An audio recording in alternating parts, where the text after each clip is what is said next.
ઘરના મંદિરમાં દેવ આપણા ઘરમાં જે ગોખલો હોય ભગવાનનો એની સેવા પૂજા કરવી જોઈએ અને બહાર નીકળો કૂતરાને બિસ્કિટ નાખવું જોઈએ, ગરીબ ગુબરાને દાન કરવું જોઈએ, પારેવડાને ચણ આપવી જોઈએ, કોઈ સાધુ સંતો આમાંનું કંઈ ન કરો તો ચાલશે.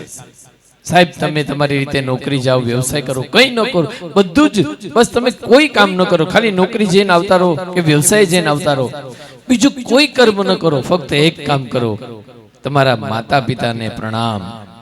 સવારમાં ઉઠીને મા બાપને પગે લાગી લો, 64 તીર્થોને તમારા પ્રણામ પહોંચી જાય. સાહેબ ઝાડના વૃક્ષના થડમાં આપણે પાણી રેડીએ ને, એક એક પાંદડાને પાણી નથી પાવું પડતું. સાહેબ મૂળના થડમાં આપણે પાણી રેડીએ છીએ, પાંદડે પાંદડે જલ પહોંચી જાય છે. એમ માતા પિતાના ચરણમાં તમે પ્રણામ કરો તો એ 64 તીર્થમાં. અને છતાં આજનું 21મી સદીનું જનરેશન, 21મી સદીનું બાળક એ મા બાપની સેવા નહીં કરે. અને અમે કહીએ પણ નહીં કે ભાઈ તમે તમારા મા બાપની સેવા કરજો, કેમ કે અમે નથી કરી. અમે 21મી સદીમાં જ છીએ ને.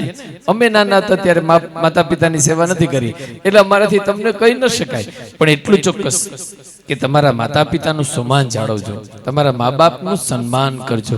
ક્યારેય એને એમ ન કહેતા કે બેસો છાનામાના, તમને ખબર ન પડે. તમારા માતા પિતાની સામે ક્યારેય દોડા ન કાઢતા. અમે એ ક્યારે નથી કર્યું. અમારા માતા પિતાનું સન્માન જાળવ્યું છે, એનું સન્માન કર્યું છે અને એની હામાં હા રાખી છે. આજ ઈશ્વરની કૃપા છે. સાહેબ મહિનાના 40 કાર્યક્રમો કરીએ છીએ. તમને એમ થાય કે દિવસ 30 અને પ્રોગ્રામ 40, એ કઈ રીતે? પણ ક્યારેક ક્યારેક દિવસના 2 કાર્યક્રમ હોય છે, જેમ કે ગુરુવારે, એટલે ક્યારેક સવાર સાંજ બબે. અને અમારા આ ઓર્ગેનાઇઝર અર્પિત પટેલ ક્યારેક તો દિવસની 3 સીટિંગ ગોઠવે છે. કહેવાનો ભાવથી છે કે આજના જ 17 તારીખના 3 કાર્યક્રમો હતા, 2 ને ના પાડી. એકમાં અમે અહીંયા ભટ્ટ સાહેબના ઘરે અમે આવ્યા, આજે ગજેરાનો કાર્યક્રમ અમે કર્યો. એની પહેલાના 2 કાર્યક્રમ. કહેવાનો મારો ભાવથી છે કામ ખૂટતું નથી. શું કામ? અમે કોઈ દેવ મંદિરે જતા નથી, કોઈ સંતોની સેવા કરવા જતા નથી. બસ તમારા માતા પિતાના ગુણાનુવાદ અમે ગાય છે, જગતના માતા પિતાના ગુણાનુવાદ અમે ગાય છે. તો એના આશીર્વાદથી અમારી પાસે કામનો કોઈ તૂટો નથી. અમને ક્યારે મંદી નડતી નથી, નોટબંધી અમને નડી નથી.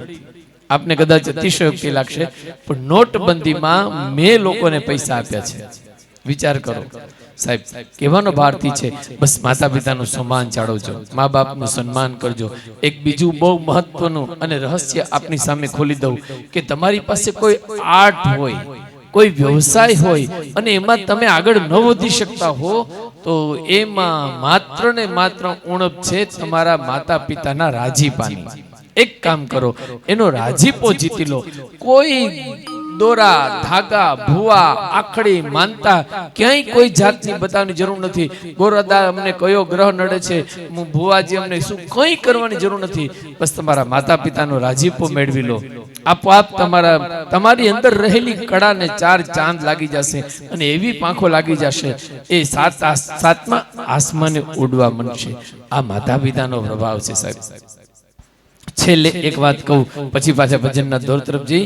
માતા પિતાનું સન્માન જોવું હોય ને, મા બાપની સેવા કરવાથી શું મળે છે એ અનુભવવું હોય તો આપણા ગુજરાતનો પાડોશી રાજ્ય એટલે મહારાષ્ટ્ર, અને મહારાષ્ટ્રનું એક ગામ એટલે પંઢરપુર. આપ ત્યાં જજો સાહેબ. પંઢરપુરમાં એક વિઠોબા નામના ભક્ત થઈ ગયા. એને ભગવાનની વિષ્ણુની ખૂબ જ ભક્તિ, એને ખૂબ વાલા. સતત વિષ્ણુ ભગવાનનું અનુષ્ઠાન કરે, પણ સાથે એમના બીમાર માતા પિતાની એ ચાકરી પણ કરતા. એમાં એક દિવસે બરાબર સવારે પોતાની જનેતાને દવા પાવાનો સમય, દવા પાઈ રહ્યા છે અને ભગવાન વિષ્ણુ ત્યાં આવે છે. અને આવીને એમ કહે છે કે વિઠોબા, કે કોણ? કે હું નારાયણ, તને દર્શન દેવા આવ્યો છું. જે હોય તે હમણાં બહાર ઉભા રહેજો, મારી જનેતાની સેવામાં છું, હું મારી જનેતાની સેવા કરી લો, પછી આવું છું તમારી પાસે. ભગવાન નારાયણ બોલ્યા કે ત્યાં સુધી મને કંઈક ઉભા બેસવાનું આસન તો આપ. આજુબાજુમાં નજર કરી વિઠોબાએ, કંઈ હતું નહીં, એક ઈંટ પડી હતી. એ ઈંટ ઉપાડી અને જોયા વગર પાછળ ઘા કરી દીધો. એ જે હોય ત્યાંના ઉપર ઉભા રહો. આજ પણ તમે પંઢરપુરમાં જાઓ મિત્રો, આજ પણ ભગવાન નારાયણ ઈંટ ઉપર ઉભા છે. વિશ્વમાં બધે જ ભગવાનના અનેક આસન હોય છે, એકમાત્ર ભારતનું મહારાષ્ટ્રનું પંઢરપુર એવું છે જ્યાં ભગવાનની ઈંટનું આસન છે. શું કામ? એ જગતને સંદેશો આપે છે કે મારા કરતા પણ મોટા તમારા માતા પિતા છે. આ મા બાપનો મહિમા છે. અને એવી બધી વાતો લઈ અને મા શક્તિ કલાવૃંદ આપની સેવામાં ઉપસ્થિત છે. અને ત્યારે મા શક્તિ